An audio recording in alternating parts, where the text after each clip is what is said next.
بھٹو صاحب اور میں دو پہلے نکلے، پھر ڈاکٹر مبشر آیا، جے اے رحیم آیا، مصطفیٰ کھر آیا، پھر جتوئی ایک بعد اور میں آئے، اور 5-6 لوگ تھے، شیر پاؤ پارٹی بنے۔ تو ان دنوں میں دوسرے ہم اصولوں کے لوگوں کے پاس جاتے تھے تو کہتے تھے وہ کہتے بھئی تم کیا کرو گے؟ اچھا، تو ہم اصول کی کاپی دیتے تھے اور وہ مطمئن ہو جاتے تھے۔ آج کل یہ نہیں ہے، آج کہتے ہیں کتنا دو گے، کیا دو گے، مال بنائیں گے، مل کر کھائیں گے، فلاں دیکھو فلاں دیکھو فلاں دیکھو۔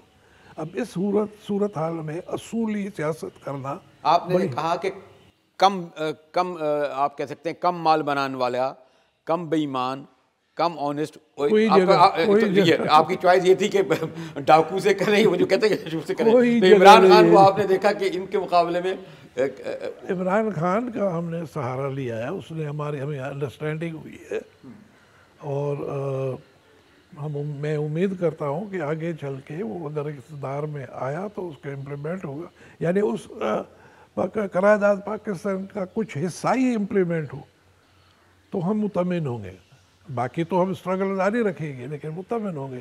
میری سیاست جو ہے اقتدار، مزے لوٹنے اور اس کے خدا کے فضل سے دال روٹی ہمارے پاس جام ہے، ہمیں کوئی حرام کھانے کی ضرورت نہیں ہے، لیکن ایک اصول ہے، زندگی کا اصول ہے، ایک ایمبیشن ہے، ایک بلیف ہے، اس کو ہم آگے بڑھانے میں اگر ہم تھوڑا بہت ادھر لچک کے آگے کمپرومائز کرتے ہیں تو وہ جائز ہے، کیونکہ باقی کچھ نہیں کرے۔ اب ہم عمران خان کے بھی اس لیے آئے ہیں کہ وہ ہماری سنے گا اور آگے چل کے ہم اس منزل کو قریب پہنچا کر منزل پہ نہیں پہنچتے تو زیادہ قریب ہو جائے گی، پھر ادھر سے چلے گی۔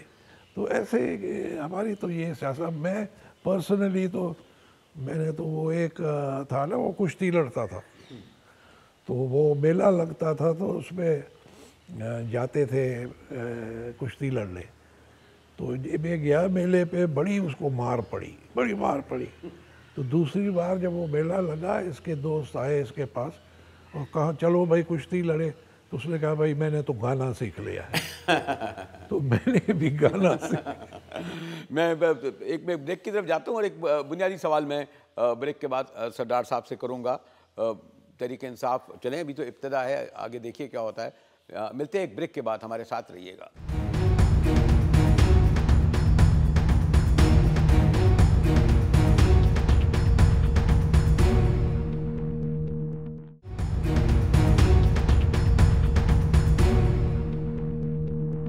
ڈاؤن نیوز میں ایک بار پھر مجاہد بریلوی آپ کو خوش آمدید کہتا ہے۔ سر صاحب، ایک عام پرسیپشن یہ ہے کہ 1970 کا وہ واحد الیکشن تھا جو آزادانہ ہوا۔ 2018 کے الیکشن آپ سمجھتے ہیں کہ آزادانہ ہو پائیں گے، یا اس میں سم ہاؤ، جیسے میں نے کہا، میں قطعی یہ نہیں کہوں گا کہ وہ پنڈی آپ پارا باقاعدہ ہدایت دیتے ہیں، یہ ہوتے ہیں، لیکن آزادانہ نہیں، یعنی ایک جو ہماری جو سویلین ملٹری اسٹیبلشمنٹ ہے، اور اس میں اب تو خیر ہمارے یہاں اور بھی لوگ شامل ہو گئے، ان کا ایک انفلوئنس تو ہوتا ہے نا الیکشن میں، اور وہ انفلوئنس کے سبب ہم یہ سمجھے جو فیصلے آ رہے ہیں، خاص طور پہ نواز شریف کے، کچھ لوگ یہ کہتے ہیں کہ نہیں، وہ جو اسٹیبلشمنٹ نواز شریف کو 30 سال سے پالتی تھی یا رکھتی تھی، اس نے کہہ دیا کہ نہیں بھائی تمہارے خدا حافظ، اور اب ایک پرسیپشن یہ ہے کہ عمران خان کو شاید کوئی چٹ دی گئی ہے اور اسی لیے لوگ اس کے پاس جا رہے ہیں۔ آپ ایسا سمجھتے ہیں؟ ایسی مجھے تو کوئی معلوم نہیں ہے کہ اس کو کسی نے اسپانسر کیا ہے یا پھر کیا ہے، وہ لوگوں کے پاس جا رہا ہے، لوگ اس کے اعتماد کرتے جا رہے ہیں، اس کے جلسے بہت بڑے ہوتے ہیں، اور اس پر کوئی ایسا آج تک الزام نہیں ہے۔ جلسے تو 2013 میں بھی بہت بڑے بڑے تھے، لیکن جلسوں کی بنیاد پر آپ بھی ماشاءاللہ 1 لاکھ لوگوں کو جلسہ کر سکتے ہیں، لیکن جلسوں کی بنیاد پہ الیکشن۔ ایک تو یہ ہے نا کہ کینڈیڈیٹ جو ہو وہ صاف ستھرا ہو، دوسری طرف سے ریگنگ نہ ہو نا۔ یہاں تو خاص کر کے سندھ میں تو ریگنگ کے سوا اور کچھ ہوتا ہی نہیں ہے۔ میں نے میاں نواز شریف کو کہا تھا کہ جناب یہاں جوڈیشل انکوائری کرائیں سندھ میں، کہ الیکشن کمیشن اور یہ وہ کچھ نہیں ہوتا، پوری سندھ میں جوڈیشل انکوائری کری۔ الیکشن کی معنی ہے کہ لوگوں کو اپنی رائے کا اظہار کرنے کا موقع ملے، لوگوں سے تو کوئی پوچھتا ہی نہیں ہے۔ دروازے میں نے خود جا کے دیکھا ہے، دروازے پولنگ کے بند کرتے، اگر وہ وہ ٹھپے لگا رہے، یہ جو پولنگ سٹاف ہے، دروازے توڑ کے بھی میں اندر گیا ہوں، پکڑا ہے جا کے گلے سے. وہ کہتے ہاں صاحب آپ ہماری پٹائی کریں جو مرضی کریں، لیکن پوری سندھ میں یہ ہو رہا ہے، ہمیں نوکری کر رہی ہے، ہم کہاں جائیں، ادھر سے ہماری نوکری جاتی ہے، ادھر سے آپ ہمیں مارتے ہیں. یہ باتیں ہوتی ہیں یہاں. ادھر پھر کیا حل ہے؟ حل ہے کہ کوئی طریقہ نکالو صاف ستھرا طریقہ الیکشن. تو نہیں نکلے گا، اسٹیبلشمنٹ یا یہ پارٹیاں کیوں نکالیں گی؟ وہ تو بینیفیشریز ہیں. یہ ایک تو پولیس کو باہر رکھو، فوجیوں کو لاؤ. فوج کی نگرانی میں الیکشن ہوں. میں نے تو لڑنا ہی چھوڑ دیا. ایک الیکشن پہلی جو میں نے ادھر لڑی بے نظیر کے خلاف، وہ میں نے جیتی. اس کے بعد جو یہ سلسلہ شروع ہوا ہے تو میں تو لڑتا ہی نہیں، بائیکاٹ کر دیا ہے میں نے الیکشن لڑنے کا. نہیں، ابھی تو تحریک انصاف جوائن کی ہے تو آپ کے حامی تو الیکشن لڑیں گے. اگر اب تو یار میں جھوٹا ہو گیا. نہیں، اب ینگ آپ کے صاحبزادے لڑیں گے. ہاں وہ لڑیں گے. اچھا، کچھ جی ٹی اے کی امید ہے جو متحدہ محاذ بن رہا ہے؟ اول تو یہ کہ آخری وقت میں سوری ٹو سے پگارا صاحب کچھ باجو والی گلی سے نکل جاتے ہیں. بس ان کی اپنی انٹرسٹ ہے، اپنا موقف ہے، ان کے اپنے ووٹ ہیں. وہ کہ مرید جو ہے وہ بہت زیادہ ہے، پسند کرنے والے زیادہ ہیں. ہاں، لیکن پھر کوئی ایسا اگر متحدہ محاذ واقعی جینون بنے جس میں آپ بھی ہوں اور پگارا صاحب بھی ہوں اور جتوئی بھی ہوں اور ایم کے ایم بھی ہو جائیں، کچھ امکان ہے؟ اگر ریگنگ پہ کنٹرول نہیں ہوا، اگر پولیس اور سول بیوروکریسی کو باہر نہیں رکھا گیا تو سندھ میں اور کوئی نہیں جیت سکتا. صاحب آپ کے کراچی بھی بڑی گہری نظر ہے. یہ جس طرح کچھ شہری علاقوں میں جو ایک بڑی طاقت ابھر کے آئی تھی، کچھ لوگ کہتے ہیں بنائی گئی تھی یا موجود تھی، آپ کیا سمجھتے ہیں؟ کچھ سندھ کے شہری علاقوں میں جس طرح ایم کیو ایم تھی، اس کا اب کوئی مستقبل ہے یا توڑ پھوڑ کے؟ سندھ کے باقی علاقوں میں تو نہیں ہے، لیکن کراچی میں، میرپور خاص میں، سکھر میں، نہیں، وہ جو تقسیم ہوئی ہے ان میں در تقسیم ہوئی ہے، ہاں یہ لندن وہ بیٹھے. آپس میں لڑیں گے. لیکن ایک یہ جو انہوں نے یہ مہاجریت زندہ رکھی ہے، قائم رکھی ہے 70 سال کے بعد بھی، اس میں تو وہ آپس میں لڑیں گے. اور ان کا کوئی اگر جو بھی جیت آیا وہ مہاجر ہوگا، وہ مہاجر زندہ ہوگی. تو شہروں میں کراچی میں اور میرپور خاص اور سکھر میں ان کا طاقت ہے. لیکن لندن میں بیٹھ کر ابھی بھی اتنا انفلوئنس ہے جو ان کے قائد کا کہ وہ نہیں، لندن تو اب کٹ گیا ہے یہاں سے، لندن پاس اسٹوری. لیکن ادھر ہے وہ آپس میں بٹ گئے ہیں، یہ آپس میں لڑیں گے، لیکن جو بھی لڑکے آئے گا تو وہ مہاجر ہوگا. آپ کی چلیں یہاں تو ہے کہ باہر کی پہ بھی بڑی نظر ہے. سی پیک کا ہم بڑے سن رہے ہیں اور آپ نے بھی ماشاءاللہ بڑی اہم وزارتوں میں رہے ہیں. اس کو یہ سمجھا جا رہا ہے کہ مستقبل کا بڑا گیم چینجر ثابت ہوگا اور پتہ نہیں گوادر سے یوں روڈ نکلے گی، پتہ نہیں نوڈیرو سے بھی کوئی روڈ سنا ہے گوادر کو جا رہی ہے، یہ ہو رہا ہے، سڑکیں آ رہی ہیں، خوشحالی آ رہی ہے، ترقی آ جائے گی، سب کچھ آ جائے گی. اور ایک باقاعدہ ایران، افغانستان، ڈیولپمنٹ، امریکہ، یہ سب کچھ جو کچھ ہو رہا ہے، اس میں کیا یہ ہماری لیڈرشپ میں اتنی کیپیسٹی اور کوالٹی ہے کہ سب کو ہینڈل کرے؟ صورتحال کافی حساس ہے، سنگین ہے. لوگ ہیں، پاکستان بہت بڑا ملک ہے، یہاں بڑے ٹیلنٹڈ لوگ ہیں.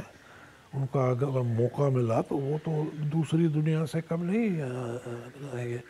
یہ ہمارا ملک 5واں نمبر پہ ہے دنیا میں بڑے بڑا.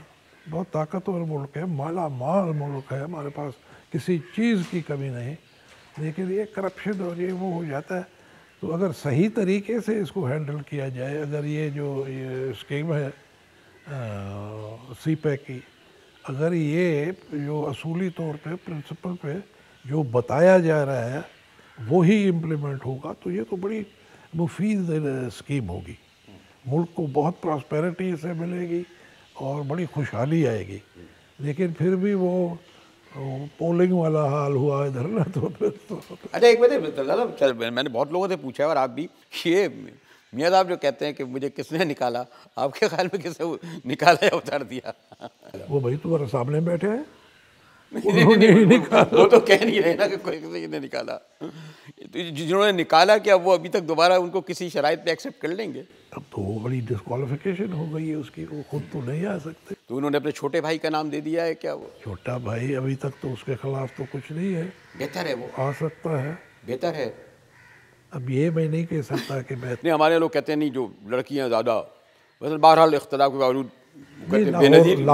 پنجاب کو تو انہوں نے بڑا سجایا ہے، سنگارا ہے، بڑے کام کیے ہیں پنجاب میں.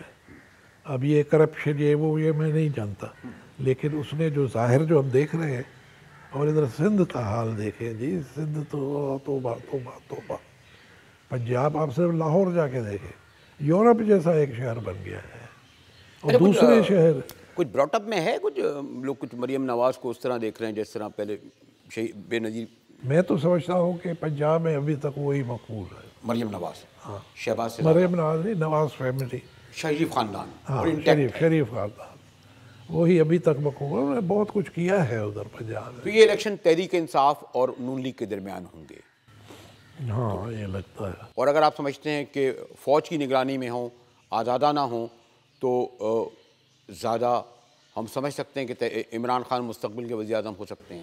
ہو سکتے، بالکل ہو سکتے. اس کا کچھ سندھ میں کتنا، منصفانہ الیکشن ہو، جو بھی آئے تو اس کو سب قبول کرے. لیکن جتنی عمران خان کو دلچسپی لینی چاہیے تھی، آتے ہیں جلسے جلوس کرتے ہیں، مل ملاتے ہیں، اگر یہاں بیٹھیں اب ان کو سیٹیں ہوں گی ان کی سندھ میں نکلیں گی. ہو سکتی ہے. کافی اس کے لوگ آ رہے ہیں، کافی آ رہے ہیں. جب سے ہم آئے ہیں اس میں تحریک انصاف میں، تو بہت سے لوگوں کے ہجوم آ گئے ہیں، کیونکہ پہلے تو ہماری سیاست کو وہ ایک ریولوشن جو کامیاب نہیں ہوگی یہی سمجھتے تھے ہماری اصول شکل. لیکن اب جو بڑی پارٹی وفاقی پارٹی ہے، اس سے جو ہم ضم ہوئے ہیں، تو لوگ آ رہے ہیں، بہت آ رہے ہیں لوگ ہمارے پاس. ہمارے ساتھ رہیے گا، ملتے ہیں ایک بریک کے بعد.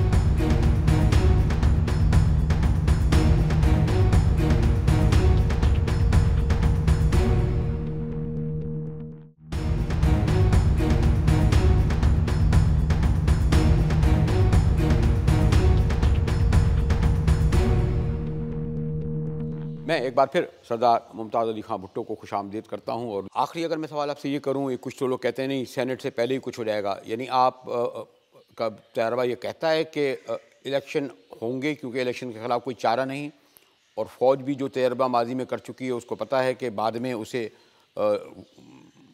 مشرف صاحب کو بعد میں چودھری صاحب کو ہی لانا پڑا نا اس کو. تو الیکشن ہوں گے، وقت پر ہوں گے، آزادانہ میں نہیں کہتا، یا کچھ آپ دیکھ رہے ہیں کہ نہیں یہ حالات اور زیادہ سنگینی کی طرف جا رہے ہیں؟ نہیں، نظر تو آ رہا ہے کہ الیکشن ہوں گے، اور جس طریقے سے انہوں نے ملک کے پرائم منسٹر اور سب سے بڑی پارٹی سے ڈیل کیا ہے، تو اس سے یہ بھی امید پیدا ہوتی ہے کہ کوئی رکاوٹیں پیدا نہیں ہوں گی، اور ایسے کوئی فورسز ہیں جو بیچ میں آ جائیں گے اور ملک کی سیاست کو پٹری پہ چڑھائیں گے، صحیح راہ پہ چلیں گے. یہ امید تو رکھی جا سکتی ہے، اور میں سمجھتا ہوں کہ ہوگا.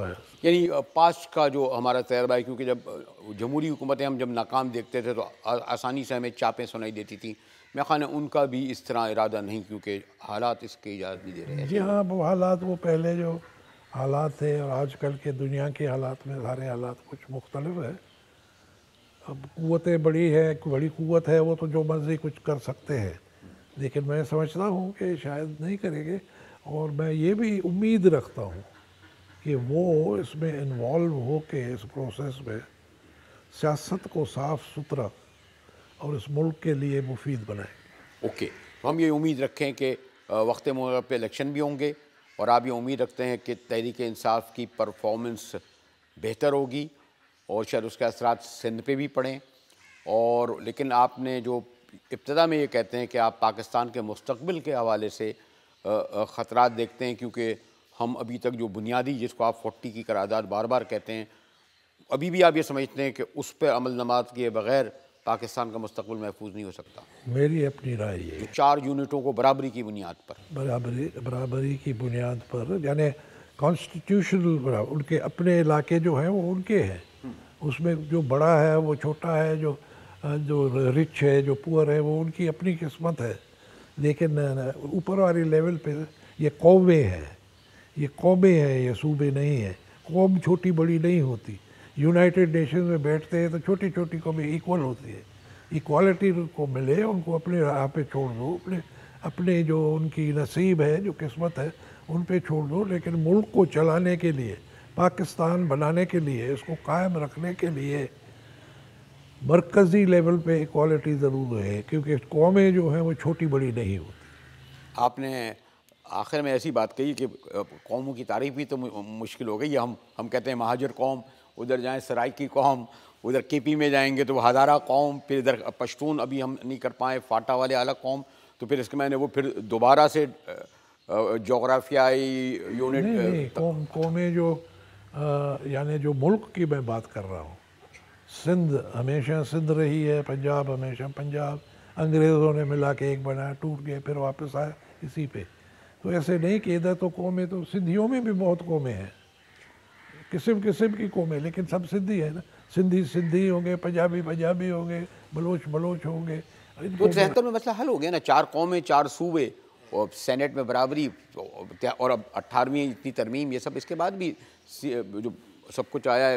کہتے ہیں کس نے عمل کیا ہے بھائی؟ کس نے عمل کیا؟ کوئی عمل نہیں کیا. یہ ایسے ہی خواہ مخواہ سوچا تھا. اس طرح نہیں چلے گا. ہاں، اس طرح جس طرح چل رہا ہے اس طرح نہیں چل سکتا. نہیں اختیاروں کا سوال ہے. اب دیکھیں فنانس کمیشن بنائی ہوئی ہے، 4 صوبوں سے وہ دولت اکٹھی کرتی ہے، کیونکہ سندھ مالا مال ہے، سندھ کی انکم سب سے زیادہ ہے پرسنٹیج وائز. تو اس مالیاتی کمیشن میں کوئی 65-70% تو سندھ سے جمع ہوتا، اور وہ کہیں جا کے خرچ غریب علاقے اور ہیں اور قومیں اور ہیں، کہیں اور جا کے ختم ہوتا ہے. اب یہ تو انصاف کی بات نہیں ہے. ہر ایک کو اپنے کپڑے کے مطابق اپنا سوٹ کاٹنا چاہیے. میں نے آپ سے ابتدا میں کہا تھا کہ اب بہت کم لوگ ہیں جن سے سیاست پر گفتگو کرتے ہوئے، جسے میں کہوں کہ انجوائے کرتا ہے آدمی. اور میں تو ابھی پہلا پہر ہے، کئی پہر گزر سکتے ہیں سردار صاحب سے گفتگو کروں، لیکن بہرحال ایک پروگرام کو کنکلوڈ بھی کرنا پڑتا ہے، اور کیمرے کے پیچھے سے کہا بھی جا رہا ہے کہ میں گفتگو کو سمیٹوں. مجھے بڑی خوشی ہوئی یہاں آ کر، ایسے ادھر ادھر آس پاس سے گزرا ہوں، لیکن سردار صاحب سے میں نے کہا کہ ہمیشہ گفتگو کر کے سیاست کے حال اور ماضی پر تو گفتگو ہوتی ہے، لیکن مستقبل کے امکانات سے بھی آگاہی ہوتی ہے. بڑی شکریہ نوازش.